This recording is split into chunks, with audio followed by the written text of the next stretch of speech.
Call 480-1000. In New Orleans, 841-3300. Service today, every day. Total maintenance.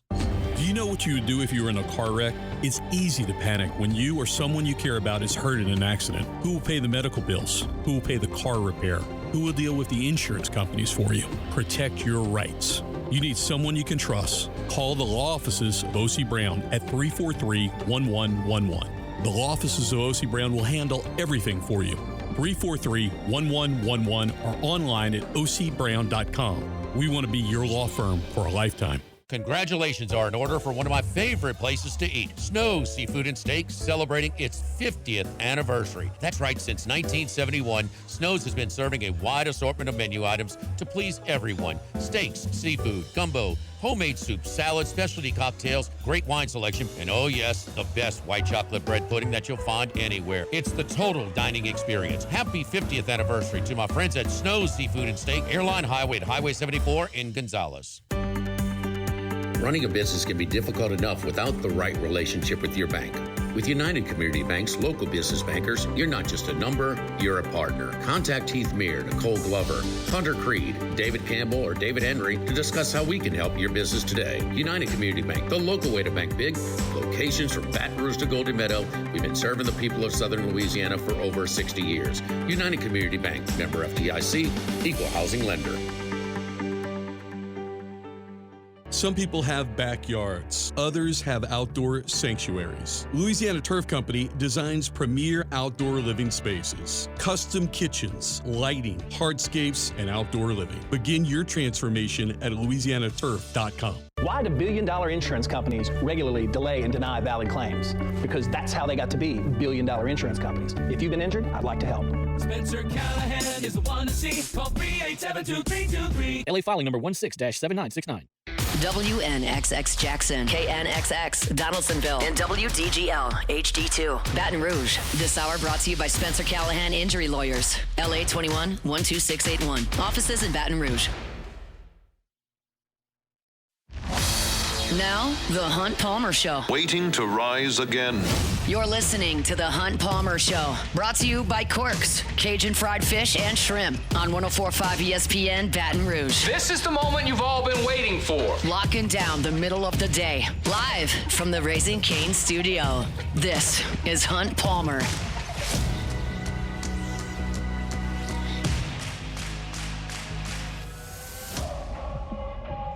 Welcome in. Hunt Palmer coming to you from the Raising Cane studio downtown in the capital city on this Friday. Means we're brought to you by Corks, Cajun Fried Fish and Shrimp. Hope that work week's in the rearview mirror. If not, we'll get you to the finish line here. Braxton Rizzuto and Cassie Spazzali back there on the ones and twos, and fired up you are here with us. Preston Guy in 15 minutes talking Tiger football. The Saints schedule is out. I've got takes in 30 minutes. They're underway in round number 2 with PGA Championship from outside of Philly at Aronimink. Go get you some scores from that. We'll talk some LSU football in hour number 2 as well. Plenty to do. Let's crank things up the way we do every single day. That is, of course, with our opening drive. Welcome to the big league. It's time for Hunt's Opening Drive. Presented by Fabry Chevrolet GMC in St. Francisville. Look, this baseball season's cooked, right? They're going to Hoover next week, try to play for their lives. They'll probably lose Tuesday or Wednesday, and this thing will be all wrapped up. So I'm not here to lament that portion. We have done that for 6 weeks at this point. I'm done with it. I'm not going to do that anymore. And so I'm going to take last night's LSU-Florida game and parse through the stuff I think is relevant for the baseball program, not necessarily what it means for this baseball team, because they're done. And you saw that last night based on pitching assignments. Jay Johnson said in the postgame, I'm not using Case and Evans or William Schmidt this weekend. It makes me sick to my stomach, but we're holding them for Hoover. I think that's the right thing to do, but it also gives you an indication of what the results this weekend mean, and it's none. So I'm not going to talk about that significantly. I'm going to talk about what we saw on the field last night that is relevant, and I think that starts with some of the young players offensively and what they did against Florida's best arms. Aiden King might be the Southeastern Conference Pitcher of the Year. Barberry is really, really good. You saw Rittenauer, who's a stud. They've got dudes over there in that Florida pitching staff, as they always do, And I thought LSU swung the bats well last night. They produced more off Aiden King than really anybody has all year. I could argue that was his worst start of the season. King only lasted 5 1/3. He had averaged 7 innings in his last 5 starts. He lasted 5 1/3. He gave up a season-high 8 hits. He gave up 4 earned runs, and it was all swinging the bat. He didn't walk anybody. And I thought that was really, really good. And I wrote about it at LouisianaSports.net. Mason Braun had some really good at-bats against him. He lined out to open the game. He drew a walk. I mean, sorry, he did not draw a walk. He drew he worked a very long 9-pitch at bat. It ended in a strikeout, but he saw 9 pitches in that game. He had a single up the middle that I thought was impressive. He also singled to open LSU's 9th inning. Cade Arambidi got 2 hits off Aiden King. Now, neither one of them were hit very hard, but he did produce a couple of hits. Later in the game, Omar Cerna hit a 97-mile-an-hour fastball from a Florida reliever, 406 feet out to the opposite field for a home run. John Pearson had a great swing off Aiden King for a double into the right center field gap. I thought the guys who we expect to be back on this team next year, Mason Braun, Cade Arambidi, John Pearson, Omar Cerna, those guys had some really good at-bats against some really good arms. Yeah, I love seeing Derek Curiel double home run early in the game. I love seeing Stephen Milam smash a ball out of the ballpark against a really tough right-handed pitcher. That's great for those guys. They're professional prospects. They've been great. Tigers are national champs. I love seeing that, but I'm talking about the young guys, the guys that are going to be back on next year's team. I thought offensively those guys were great against really, really good Florida pitching. Florida's got a ton to play for here. They're trying to lock in a regional. They've probably got that done. They can get to a top 8 if they win 2 more games in Baton Rouge, go to Hoover, make some noise. Like, that's not without possibility. They've got more quad 1 wins than anybody in the country at this point. So they've got a lot to play for. They're deploying their best dudes. And LSU last night against real Florida pitching scored 8 runs on 12 hits. That's playing ball offensively. And this team really has done a good job offensively late in the season since they've made the switch to go to the young guys. They swung the bats in Starkville. They really did. They swung the bats against South Carolina. They hit at times in Athens against some really talented arms, and they certainly hit last night. I'm not here for moral victories. This is LSU freaking baseball. This is an 8-time national championship program that is not going to accept garbage seasons like the ones we've seen this year. This has been a failure of a season. I'm not here to argue that or even lament it at this point. And I'm certainly not sitting here trying to wave a moral victory flag over a loss to Florida where you gave up 11 runs, made 2 errors, and got your butt kicked. Like, that's not the point. The point is this program moves forward after this year. There is more baseball to be played at LSU. And these guys figure into that in a big way. And I thought they did a good job last night against good pitching. Another guy I was really impressed with last night was Reagan Ricken. I will tell you this. This is just my opinion. I like Reagan Ricken's profile. He's 6'3", 6'4", 6'5". Like, he's tall. I don't know exactly how tall he is, but he's tall.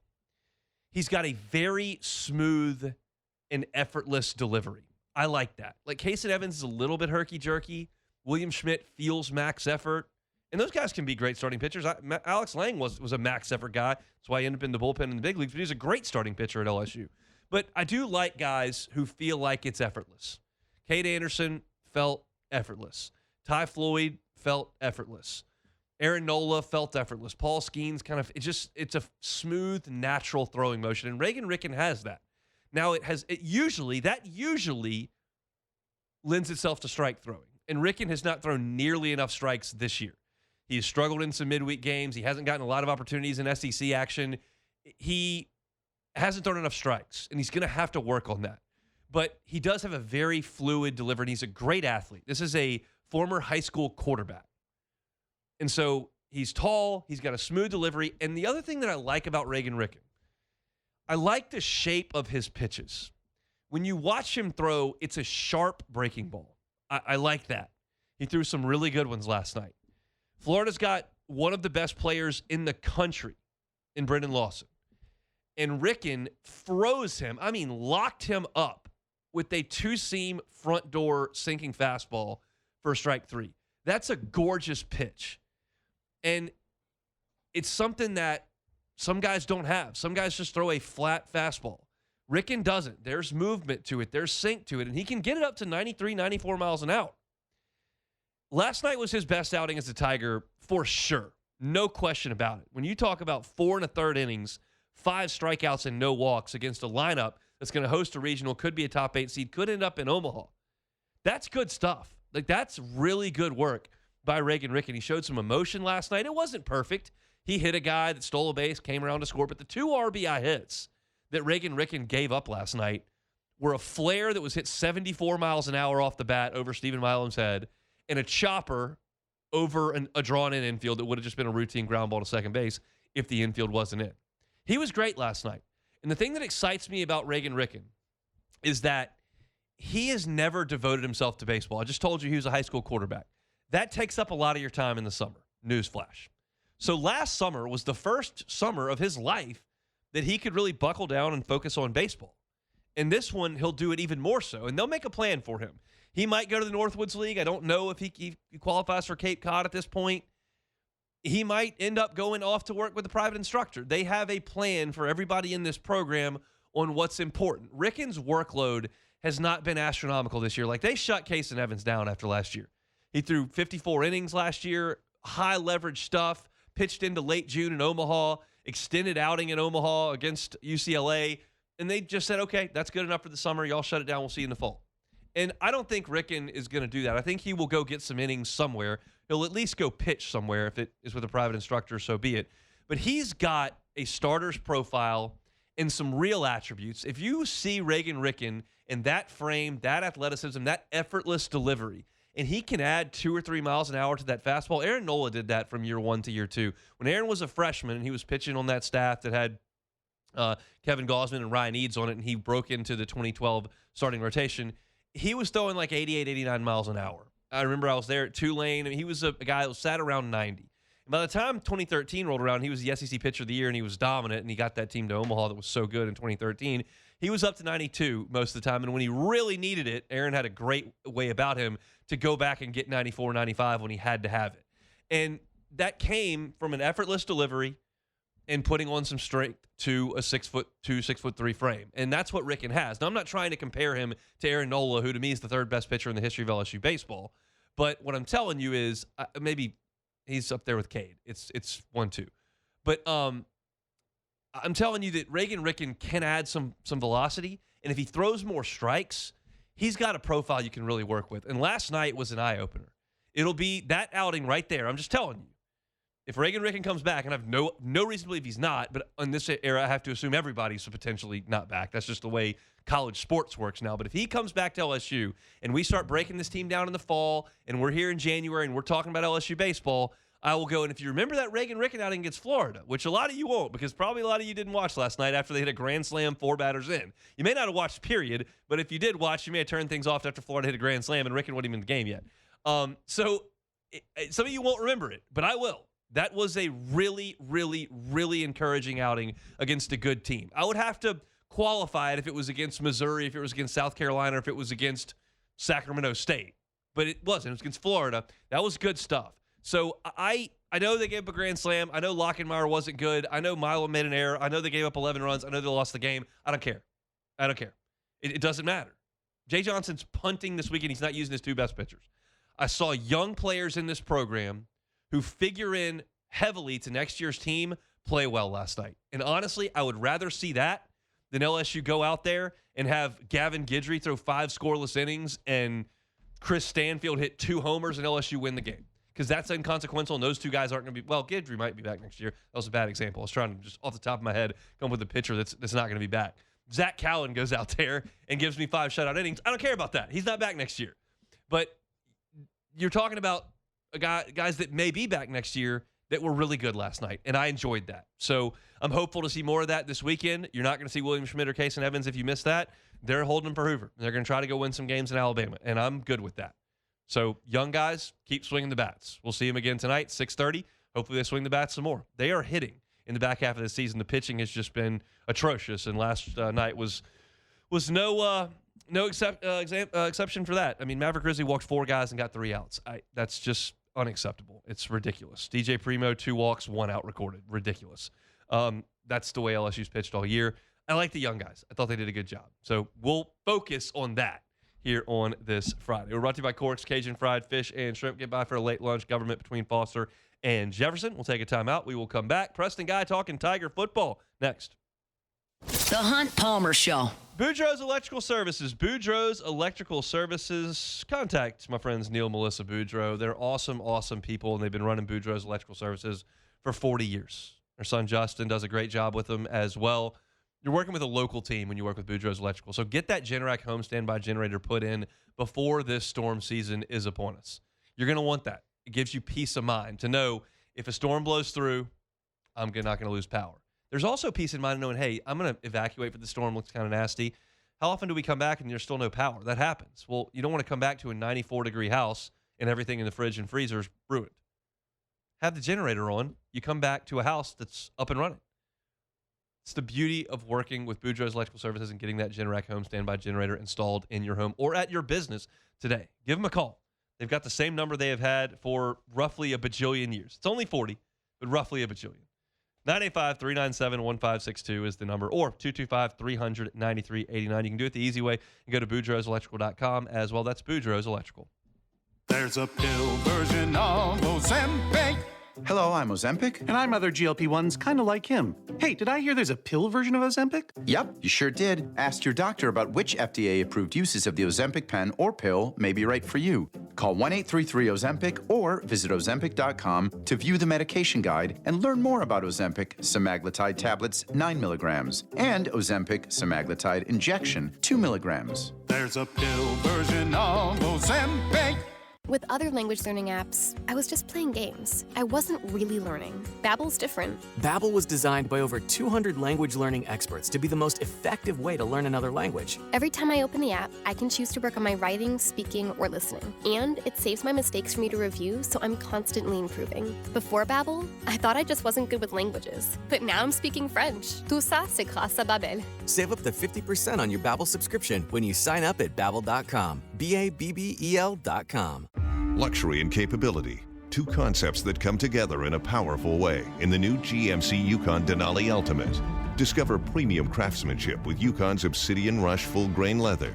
And take on the open road with the standard 6.2-liter V8 engine delivering 420 horsepower. With bold styling and advanced technology, Yukon is more than just a standout vehicle. It's a testament to what modern driving should be. We are professional grade. See your Bayou GMC dealer. Tiger fans, game day is better when you stay in the heart of LSU. The Cook Hotel is the only hotel on campus steps from all the action. Whether it's LSU men's and women's basketball, baseball, softball, or gymnastics, make every moment unforgettable. Enjoy spacious rooms, LSU pride, and unbelievable convenience. Rooms fill fast, so book now at thecookhotel.com. The Cook Hotel, your home on campus, where Tigers roar. Brandon Barton here to remind you it's hurricane season.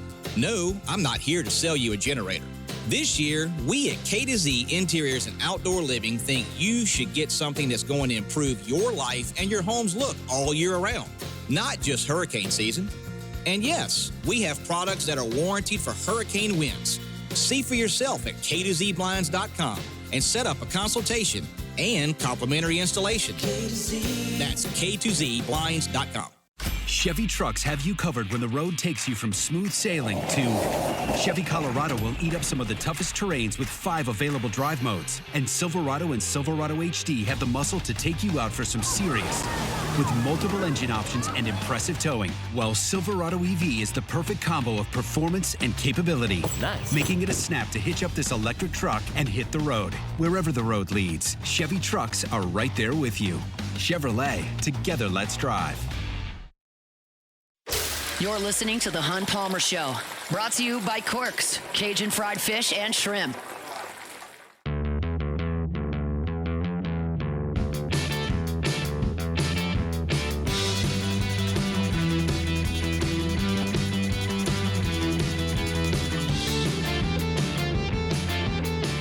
Friday shows brought to you by Cork's Cajun Fried Fish and Shrimp. Check out their menu, corksfishandshrimp.com, corksfishandshrimp.com. Let's talk some LSU football. We do that with Preston Guy every single week. Preston, how are you? How's it going? It's yapping season, that's for sure. That's what we're going to talk about. Where are you on this LSU Ole Miss fan/media feud? Are you involved? Are you interested? Are you completely over it? How do you feel about that? I'm sick of it. I don't really care Ole Miss fans should hate Lane Kiffin and should be unhappy at any comment he makes about Ole Miss. I'm never going to tell them not to. My only agenda in this argument is I've learned a long time ago that, shilling out for the coach of your team, you're in the media, if you're doing your job right, you're going to be here before they were here and you're going to be here after they're here. So what really matters is the facts and accuracy, and that's all I try to do. I just want the facts out there correctly. I don't like these false narratives and agenda that, goes around and, we ignore little details and facts so often with this. Let's talk about Verge Osbury's comments where he said that Lane Kiffin's involved with the boosters, he's involved with the former players. Yeah. That's not what we had, now we do. Where did you take that?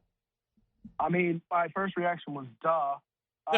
My second reaction was, wow, he went out there and said that. But I look at Verge's comments, the other comments in that interview that a lot of people didn't look at were, hey, if people are talking about LSU, it's all good.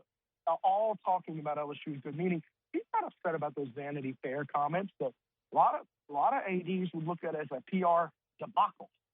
That's not Verge's vision. Verge wants LSU in every conversation all the time, and he hired the coach to do that. So, in terms of his comments on Brian Kelly, it just surprised me that Verge would come out and say that, but he's been pretty transparent, I think, from the media perspective, even from the introductory press conference where he was talking with people about how good the LSU job is. He kind of had a lot of the same thoughts that LSU fans echo. Usually it would be coach speak or AD speak for these kind of things. We think LSU is among the best jobs in the country. We're fine. And no, it was like, I think LSU is a great job. The only other two jobs up there with LSU are Georgia and Ohio State, which is something I've literally said dozens of times. And that's kind of more so than anything.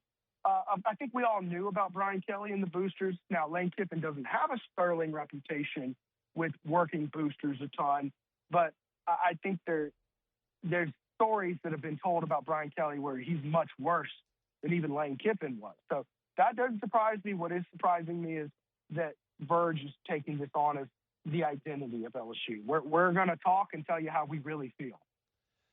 How do you feel about Lane Kiffin's public persona and the Twitter, the Vanity Fair stuff? I'm on record just for the record. I don't care about any of it, and I wouldn't go on Vanity Fair. But it doesn't register to me. It drives everyone else nuts. I don't care about it at all.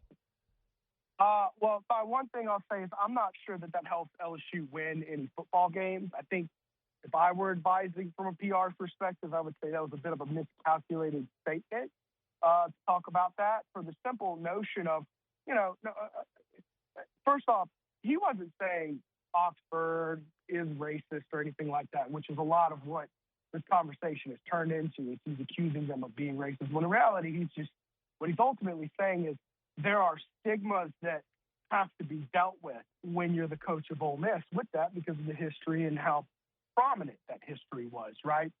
And I don't even think that's necessarily an objective, a subjective opinion. I think that's just objective fact that there is stigma with Ole Miss and its brand that have to be addressed as the coach, right?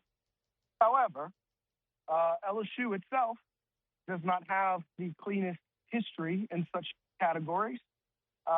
And no one, and I mean no one, was talking about LSU's past until you brought this statement up. So it's kind of one of those things. Maybe don't throw rocks from glass houses. That's my only real opinion, but do I think it's actually going to matter? You might give Ole Miss a little more bulletin board material, so that's not great. But I somehow believe that, the bulletin board is awfully full in Oxford right now. Let's just say that for September 19th. Yeah, there's no doubt about that. I'm curious your thoughts on Lane Kiffin saying that, that it might take a year or two in that Vanity Fair fees. What do you think about that? Yeah, I think that's the first time he's ever said a year or two. I mean, this is a $40 to $50 million roster. Boosters are going to expect results day one. Yeah. I don't know that I'm on the same page of this is a surefire lock for the playoffs. I see a lot of good on this roster. I see a lot of very good. And I see a lot of good with a chance to be great. I don't know if there's anything that's surefire, like okay, 2010, you got Patrick Peterson. Yeah, that's one of the best corners in the country. That's a special player, right? I don't know that there's anybody like that. The closest you have is perhaps Trey'Dez Green, but that plays a tight end position that's not necessarily, let's put it like this, it's rarely a true impact position, right? And then there's also questions on the other end of tight end there he has to play. Can he block as well? I also have questions about the quarterback. I have questions about the running game. I have questions about the offensive line, where 3 out of 5 of your starters for this offensive line were on roster last year for what was effectively the worst offensive line in the modern era of LSU football. So I have a lot of concerns, right? I'm not saying they're going to be bad problems for this team. I also haven't seen Levitt yet, so I'm not ready to declare this a playoff team until I see Levitt out there. And how healthy he is from his injury and how well he fits in the system. So, yeah, I understand where he's coming from. I don't think he's asking fans to, like, hey, man, give me time to rebuild. I do think he's saying, hey, look, we had to bring in 58 new players. I think we did a pretty good job rebuilding the roster. I think it's going to be a pretty good team. But if things don't go the way, we're going to have more years to get things right, even if we don't hit it year one, because I think that Lane Kiffin is very much so aware of the same concerns that I just listed. Preston, guys, our guest, TigerBait.com is where you can find all of his work. He's with us on Fridays talking Tiger football. Recruiting-wise, I know we talked to a couple of local guys last week. Anything on the horizon as far as recruiting goes that Tiger fans should be looking for? It's kind of a dead period for the team. Whit Weeks was on the LSU on our morning show today saying, yeah, we've got 3 weeks off right now. So as far as like actual activity on campus, not a lot for the current roster, but what about recruiting? Yeah, there's not too much going on right now. Obviously, players are starting to line up their official visits. You're getting like Easton Royal will be taking his official visit. I think that's going to be the number one guy that you're going to be looking forward to here as they begin to be able to take official visits this summer. I think that also they have a 7-on-7 offensive line D-line camp June 6th. There should be a lot of good players there. Last year, we saw Elijah Haven and Pop Houston at that event. So we're going to just see how that plays out. So plenty of things cooking up. But, yeah, right now things are fairly slow. Preston, we appreciate the time. Have a great weekend. All right, talk to you soon. Preston Guy, TigerBait.com with us on Fridays talking LSU. Remind you of our friends over at Marucci. Go take a tour over at Marucci. What a cool place to go check out. Maybe by yourself, maybe with the family. If you've got a youth baseball or softball team that's wrapping up a season, you want to do some team building or have a get-together as the season closes, check them out over there at Marucci. You can go take a tour where the official bat of Major League Baseball is made. They make 1,200 of them every single day. You can see how that process has evolved over time and learn the story about how 2 former MLB players and their trainer started making bats in their backyard, and all of a sudden it's the official bat of Major League Baseball. Such a cool thing for us to have here in Baton Rouge, and you can go check it out right there. Plus, they got the Hitter's House. You can become a member. Your youth baseball or softball player can get in there. Take hacks 24 hours a day, 7 days a week with key card access. Such a cool spot over there at Marucci. Check out their website, maruccisports.com. You can buy tickets for the tour right there at maruccisports.com. We're chugging along here on a Friday edition of the Hunt Palmer Show. Still got plenty to do. My guy, Big Fave, is going to join us coming up at 2 o'clock.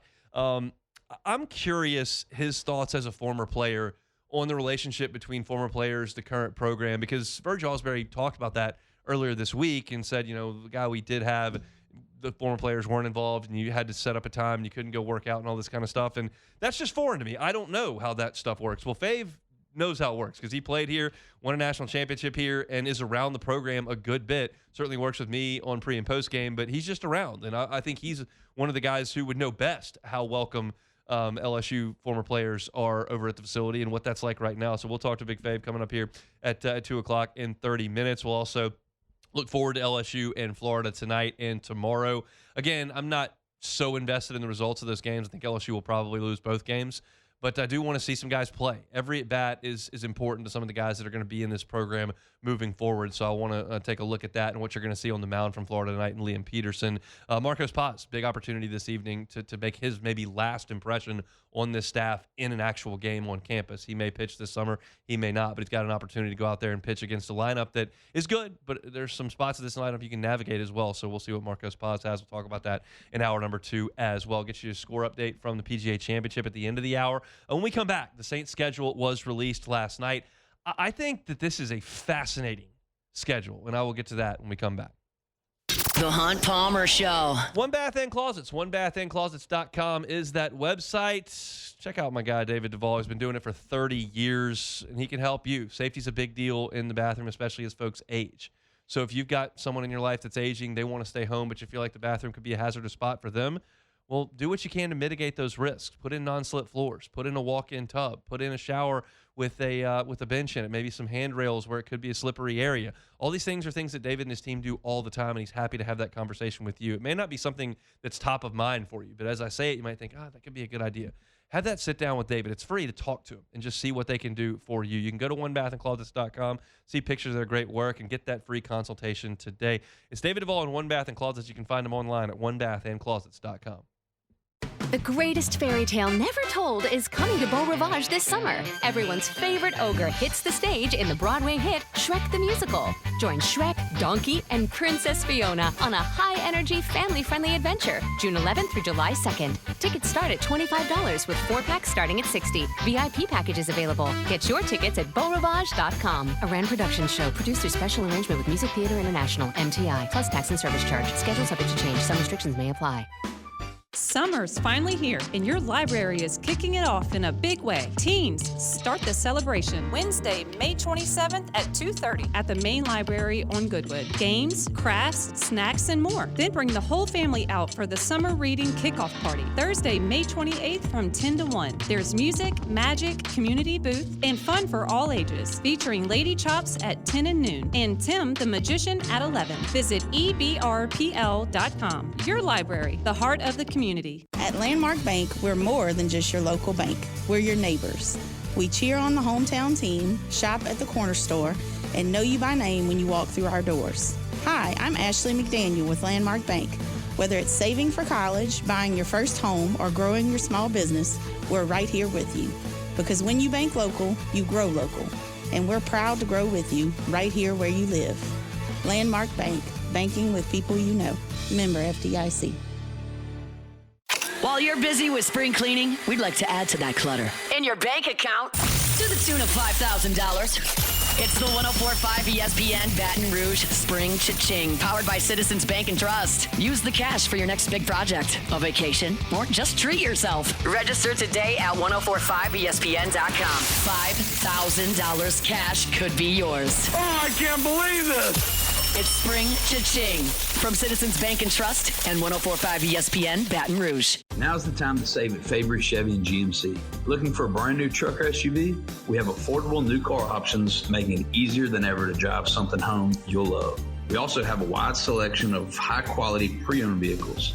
Stop by and see us in St. Francisville or browse our full lineup of new and pre-owned inventory anytime at FabryChevrolet.com. Chevy, together let's drive. GMC, we are professional grade. 2 great brands, 1 destination. Did you know there's a Brock on every block? With 10 locations to serve you in Baton Rouge, Gonzales, Walker, Hammond, Zachary, and Bruley, home to 38 top physicians, finding the right care is easy. Learn more at brortho.com. In times of need, get a full list of phone numbers, websites, and other important emergency information on the Demco Stormwatch page at 1045ESPN.com. Buying or selling a new home? Mid-City Title makes it easy. Mobile closings, expert services, midcitytitle.com.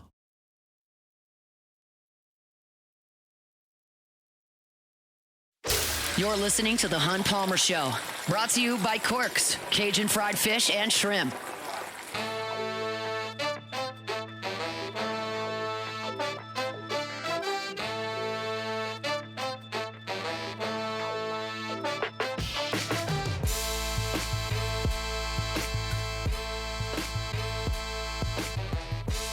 Come by Corks today. Get you a shrimp po' boy. You deserve it on a Friday. Awesome shrimp po' boys over there at Corks. Overstuffed with that jumbo Gulf shrimp, fully dressed, shoestring fries, wash it down with the beverage. Delicious stuff over there at Corks. You can also get a platter of this jumbo Gulf shrimp. You get the fried catfish as well. They got great sauces. The Cork sauce is the star, though, in my mind. Go by and see them. Government between Foster and Jefferson. CorksFishandShrimp.com is the website, CorksFishandShrimp.com. All right, the New Orleans Saints schedule was revealed last night. It was kind of leaked slowly over the course of the day, and then we got the entirety of it there in the 6 o'clock hour last night. And I'll say this, like, before it gets released, I'm thinking to myself about this exact segment here. Like, what am I going to talk about, and what am I looking for? And we talked about that yesterday. It is more interesting to me than I could have imagined. It is fascinating for an NFL schedule to look the way that the Saints does. And I'll break it up into some segments for you, and I'll tell you, like, they got to come out of the gate. Like, they need to come out of the gate with this schedule, and it's going to be difficult in weeks 1 and 2. That's the first segment here. Weeks 1 and 2 are absolutely brutal. There are very few knowns in the NFL. Like last year at this time, I was telling you how the Patriots are a winnable game for the Saints at home. They went to the Super Bowl, okay? I don't think anybody had the Lions throwing up all over themselves last year, and they did. So you don't know anything. But your first 2 games are at Detroit and at Baltimore, and I do know those 2 quarterbacks, if they're healthy in week 1 and 2, which those are the healthiest weeks you would imagine, they are good.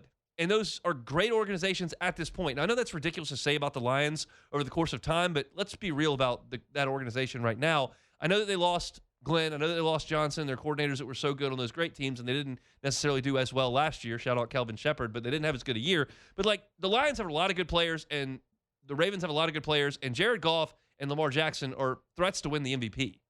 So that is a brutal start to the season, the first 2 weeks. On the road, at Detroit, at Baltimore, brutal. Then you have something I didn't even know the NFL did.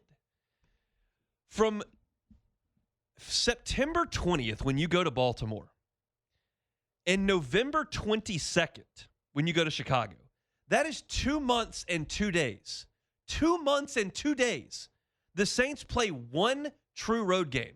In 2 months and 2 days, 1 true road game. You better make it happen at that point. You might start 0-2, and I don't think anybody's going to send off any alarms if you lose to the Lions and the Ravens on the road. But you have the Raiders at home, which you probably get Kirk Cousins in that game and not Mendoza. But you get the Raiders at home, the Falcons at home, the Vikings at home. Then you go play the Giants, who probably aren't going to be that good. Then you go to Paris to play the Steelers. We'll see. Then you've got a bye week, and you come back for Browns-Panthers at home. 7 games, and one of them is a true road game. When does that happen in the NFL? It happens in college sometimes because you bake in all your home games in September. In the NFL, that does not happen. I think you need to go 5-2 over that schedule, and you at 4-3 is the bare minimum. If you have a losing record over that stretch, you can stick a fork in the Saints, to me. So that's some heat to get things cooking over that stretch. Raiders, Falcons, Vikings at home, at the Giants, Steelers in Paris. Then you have a bye week, come back, Browns and Panthers at home. You better get to work over those games, because after that, 4 of your next 5 games are on the road. You better hold on for dear life. You were at Chicago in late November. You were at Cincinnati in late November. Then you come home for the Packers, which is no picnic, and you go play 2 division games on the road at the Panthers and at Tampa. That's 5 weeks. 4 of them are road games, and the back 2 are in your division. Hold on for dear life there. Find a way over that stretch of 5 games to get a couple of wins. And if you do that, 2 of your last 3 are at home against a Cardinals team we don't think is going to be great. Then you go to Atlanta, where you can win there, and then you finish the season with Tampa at home. And you feel like you've got a chance to make that relevant. But it is a fascinating 17-game schedule. Brutal start. Time to really spread your wings and go. You need to hit stride when you come home to play the Raiders. And you need to get going. Then you got to hold on for dear life as November turns to December. and then your last 3 you can manage. But it seems very, very segmented to me. And it doesn't have a lot of back and forth to it. It's just like, go, hold on, go. It's fascinating. And Ross Jackson over at LouisianaSports.net did his very early, way too early, look at, hey, what does this look like for the Saints? And he had them at 10 wins. And I didn't think that Ross got out over his skis on those projections. You can go read it for free at LouisianaSports.net. But as we looked at this, that's what jumped out to me just looking at the schedule. Now, if we go back to my preview of the schedule, I started with a few things. Okay, rookie quarterback Mendoza, you would probably want to get him late and he's out on the field. You didn't, so you're going to get Cousins. So you're probably not going to play a rookie quarterback. Things happen. People get hurt. We'll see. You're probably not going to play a rookie quarterback. New coaches, well, you're catching a few early. You're catching Baltimore early. You're catching the Falcons early. You're catching the Giants early. You're catching the Steelers in the first half. So you are catching some of the first-year head coaches early in the schedule, which I think is good. The bye week is obviously very important. You wanted to have it before Paris potentially, or a Thursday night game before Paris. You don't get that. Now, you get an easier flight from New York to Paris, but you get the bye on the back end of Paris, which I think is a positive thing. And then we looked at cold weather. And you do have a couple that are going to be chilly potentially. You've got at Chicago on November 22nd, and you're at the Bengals on November 29th. But that's really all the cold weather you're going to get. Charlotte could conceivably be chilly there in December, but it's not Chicago. It's not Green Bay. It's not, one of those brutal cold. It's not Buffalo. Your 2 coldest are right there at the end of November, which, you could catch, 45, 50-degree day there, but you could catch 20. So, again, I don't think that's as big a deal for this team. We talked to Luke about it yesterday. Luke said, yeah, they should be, from a football standpoint, able to handle the cold weather conditions because of the way that they're built. However, these are guys that are practicing in South Louisiana every day and are not dealing with that temperature. It'll be a shock to the system once you get up there, but we'll see. Overall, I think the NFL gave you an opportunity to continue your momentum early in the season, if you believe in that. The Saints obviously finished strong last year. They gave you a punch in the face early, but if you can split those first 2 games at Detroit, at Baltimore, you can go 1-1. You're going to be feeling really good coming home to play the Raiders. Really good coming home to play the Raiders. And then you got the Falcons in the Dome coming. That's going to be an insane environment on Monday Night Football. The Vikings, who knows what they're going to be. You got a chance to win that game. I don't really believe in the Giants at this point with Jackson Dart. And then you go play the Steelers. Like, you've got a chance to really turn things on and get that city feeling great. And I think that's something that I'm cognizant of more so these days than I was 5 years ago, than I was 6 years ago. Because with Breeze, the city was always buzzing about the Saints. And then it went away. Like, it went away because of the bad couple of years after Breeze, and then you had the Derek Carr situation, and, like, the organization just fell flat. Nobody liked Dennis Allen near the end. Nobody liked Derek Carr near the end. And the city certainly didn't tune the Saints out. I would never suggest that. It's the heartbeat of that city. But the vibes were bad. And you saw late last year they started to pick up. And right now you're feeling pretty good about it. And I want that so badly to keep going. And it's a tough start, Detroit and Baltimore, but you've got that opportunity to make that city come alive. But you've got to play well early on. You've got to get your ball rolling when you come back and play the Raiders, and then you got the Dome coming for the Falcons. And if they can do that, maybe get to 3-1. Like, that's not a impossible ask to get to 3-1. And if you can get to 3-1, man, all of a sudden it's going to be awesome in New Orleans. And that's something that's been missing. We had a blip on the radar 2 years ago with that 2-0 start. A minor blip on the radar. But beyond that, you haven't had the city just roaring for the Saints. And that needs to come back. And this schedule, I think, does give you that opportunity. You just got to take advantage of it. Because if you don't, you're not going to be able, in the stretch at Chicago, at the Bengals, Packers at home, at Panthers, at Tampa. That's just not a reasonable place to get rolling. Anything's possible in that league, but it's just not a reasonable place to get rolling. So I like that there is a good stretch there early. I can't believe they go 2 months and they play once in a true road game. You better cook over that window if you are Kellen Moore, Tyler Shuck, and the New Orleans Saints. I'm hopeful that they will. Ross thinks they do. He's got him at 10 wins. I love that projection. I'm hoping for it. But I think the schedule is very, very fascinating. Now, we kind of sit and wait a little bit. You got some OTAs coming up, and training camp feels like a long way away at this point. The schedule release following the draft is kind of the hyperdrive of the offseason with veteran free agency a little bit before that. Now, it's kind of the doldrums. We'll see how things go, but I like the Saints schedule. Got to get cooking, though, in late September. Got to. That's a look at New Orleans' schedule. We'll come back, get you an update from Aronimink. We'll talk to Marlon Favorite coming up in about 15 minutes about LSU. And former player relations. I'm interested from a guy who certainly played, won a national championship, and is now part of the program with the LSU Sports Radio Network. So we'll talk to Big Fave coming up at 2 o'clock. Some baseball talk coming your way in hour number 2 as well. Don't go anywhere. Friday edition of the Hunt Palmer Show. The Hunt Palmer Show. Oxner wants to remind you that May is Stroke Awareness Month. And I've been telling you all month long about the acronym BEFAST, B-E-F-A-S-T. Balance and eyes. If the person is unable to maintain proper balance, take a look at that. If the person's vision's affected or their eyes deviated to one side, that could be signs and indications of a stroke. On FAST, face. Does one side of the face droop or is it numb? A is arms. Is one arm weak or is it numb? S is speech. Is the speech slurred? And time. If these symptoms show up, even if they go away, you need to monitor them and potentially alert the authorities, call 911, or get to an emergency room. Again, it's Stroke Awareness Month. BEFAST is that acronym. Our friends at Oxner want you to be aware and be fast.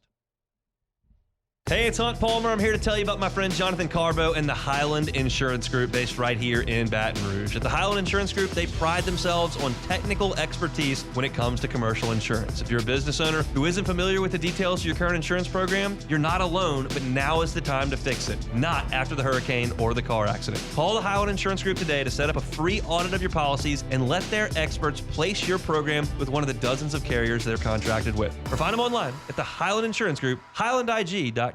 At Pala, you're not just another number. You're an employee, owner, and part of a real team. We're hiring skilled welders and fitters at our fabrication shop in Hammond. Pay runs up to $40 an hour for shop welders and fitters, with overtime locked into 2027. 6 paid holidays, 2 weeks paid vacation, full benefits, and employee ownership through our ESOP. If you can burn rod, fit steel, and take pride in your work, apply now and build your future with Pala. Pala, employee-owned, relationship-driven, building together. The Motorcycle Awareness Campaign reminds you that May is Motorcycle Safety and Awareness Month. The weather is nice and there are a lot of bikes on the road. Please, when you're in your vehicle, actively watch for motorcycles because so often we don't see what we're not looking for. And you can help MAC remind others to watch for motorcycles with a MAC yard sign. They're available all over the state and you can find out where at the MAC Facebook page, which is MAC See Motorcycles. Running a business means wearing multiple hats. So if you're like me, you probably started out using your personal phone, taking client calls and texts nonstop. As my business grew, I needed something smarter. That's when I switched to Quo, the #1 business phone system. Quo works right on your phone or computer. No carrying 2 phones, no clunky landline, just one easy app you can try for free. Your team can share one number and handle calls and texts together like a shared inbox. Any teammate can jump into the conversation so customers get faster responses. And Quo's AI assistant summarizes your calls and responds to customers 24/7, so you never miss a lead or opportunity. All this starts at just $15 a month. That's basically 2 coffees. You can even keep your current business phone number. Find out why 90,000 businesses trust Quo. Money is on the line. Always say hello with Quo. Try Quo for free at quo.com/sports. That's quo.com/sports to try Quo free. QUO.com/SPORTS. When I walked into MetFit RX, I thought I was just getting another weight loss shot. What I got was a complete transformation. Their gold standard visit looks at your whole metabolic picture, cardiovascular risk, nutrition, and exercise, all brought together into one clear, personalized plan. For the first time, I didn't feel overwhelmed with my health plan. I had a roadmap, and I knew exactly how to follow it. If you're ready to take control of your metabolic health, visit MetFit RX, located inside Pharmaceutical Specialties. That's MetFitRx.com. You're listening to The Hunt Palmer Show, brought to you by Quirks, Cajun fried fish and shrimp.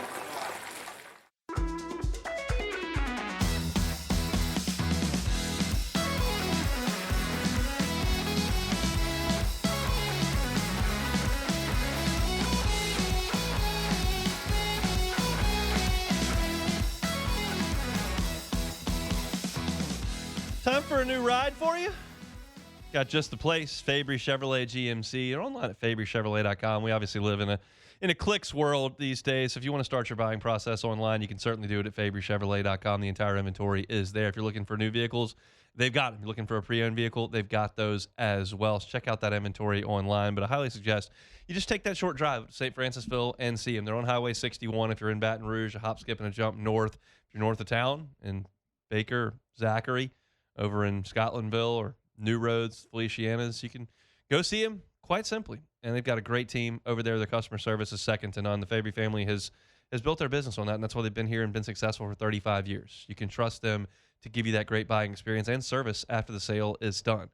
So if you're looking for a Chevy Tahoe, looking for a Chevy Suburban, maybe Silverado, they've got it on the GMC side. They got your Sierras. They've got your Yukons, Denali's. It's all there at Fabry Chevrolet on Highway 61 in St. Francisville. You can find them online at FabryChevrolet.com, FabryChevrolet.com. All right, we've got ourselves shaped up for quite a nice PGA Championship weekend as it stands right now.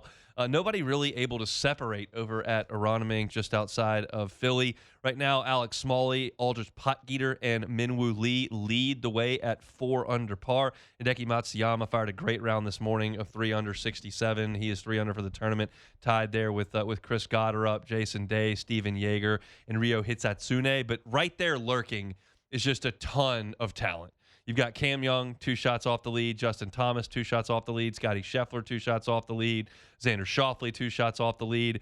Like tons of guys who can really make a run and still under par right now. Jordan Spieth's under par. Brooks Koepka's under par. Ricky Fowler's playing better. He's 1 under par. Patrick Cantley's 1 under par. And it feels like the scores might be a little lower this afternoon. The winds died down a little bit. But the fear was that they were just going to run over this golf course because it doesn't have a lot of trees. And Rory McIlroy said earlier this week, you just bomb it down there and you can hit it up there.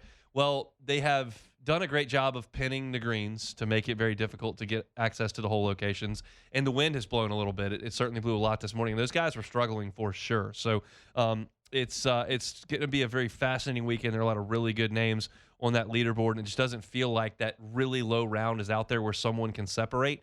And that just keeps everybody bunched together. I think it's going to be really, really entertaining. I was looking for Sam Burns from a local perspective. He is well inside the cut line right now. Right now, the projected cut is at 3 over par, and Sam is a couple shots inside of that. But you gotta play out there. There's some big numbers that could be lurking if you're not careful and get yourself on the wrong side of a hole. He's 1 over par on the tournament. He is 1 over today. And is through 6 holes in his round today. One of the funniest things I've seen on a golf tournament in some time, I saw earlier today when they put a timer on Garrick Higgo's tee time. And they showed him on the practice area, like, here's how long he has to tee off. You missed it. Garrick Higgo was late to his tee time yesterday and was assessed a 2-shot penalty. Had he not been 30 seconds late for his tee time, he would have been in the co-lead. And he was not because he was 30 seconds late for his tee time. And then he proceeded to go on this media tour yesterday suggesting, well, I was only 30 seconds late. I was really there on time, but I wasn't on time. If you know what I'm saying? It was just ridiculous, ridiculous set of circumstances. People thought potentially, did he have to go to the bathroom or did he have to was there some reason he had to be late? No, he just dilly-dallied, just didn't get there on time, 2-shot penalty. It's ridiculous. It was a humorous thing, and ESPN kind of took it and ran with it earlier today. So that's a look at your leaderboard at the PGA Championship. If you want my projection for a winner, I kind of like Cameron Young right now. You're talking about a guy who is in the clubhouse at 2 under. He's playing as well as anybody in the world right now, and he's at 2 under par. That's just 2 shots off the lead. I don't think that the guys in the lead right now, Smalley, Potgieter, and Lee, are going to win this tournament. So if you bump that back down, you've got a real opportunity for some of those guys to come get it. So looking forward to the weekend at the PGA at Aronimink. Should be a solid weekend of golf. A little bit of news here from an LSU football perspective that I'll pass along. The worst kept secret in college football. Pete Nakos is now reporting it. It appears that College Game Day is going to be headed to Oxford, Mississippi in week 3. So nationally, you're going to have LSU, the face of College Game Day, 2 of the first 3 weeks of the season. You'll have the season opener against Clemson. Game Day has already announced they will be in Tiger Stadium for that. And then after LSU plays Louisiana Tech week 2, you go to Oxford for Lane Agidden, and you'll have College Game Day there for that one as well. We knew that was coming. Reese Davis was on the morning show. I think that was yesterday. I think that maybe it was today. It was today. So he was on today. didn't confirm that, but Pete Nakos is essentially reporting it. So that's obviously where they're going to be. That's just going to be – there's going to be so much talk leading up to that game about that. I'm gonna have fatigue over it. I'm already telling you that. I'm telling you that in May. I'm going to have fatigue over it. I don't know how much we'll talk about that at Media Days in Tampa in July, but after LSU comes off the field against Clemson, win or lose, it's just going to be talk about that for 2 weeks, and I will be fatigued over it. It's maybe I'm being contrarian. I'm not intentionally doing it, but it might just be my natural inclination to be contrarian on this because everyone's just going nuts over this game.